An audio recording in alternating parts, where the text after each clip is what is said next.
రాత్రులు నీ గడిపిన వెంటనే సంతోష ఉదయాలు నాకిచ్చినావు.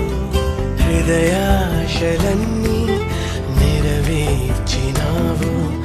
యోగ్యుడను కాకున్నా హెచ్చించినావు. ఎంతో ప్రేమ మితిలేని కృపను నాపై చూపించి నన్ను హత్తుకున్నావు. యేసు నీవే నీవే, యేసు నీవే నా ఆనందము. నా జీవిత కాలమంతా నిన్ను కీర్తించిన చాలు.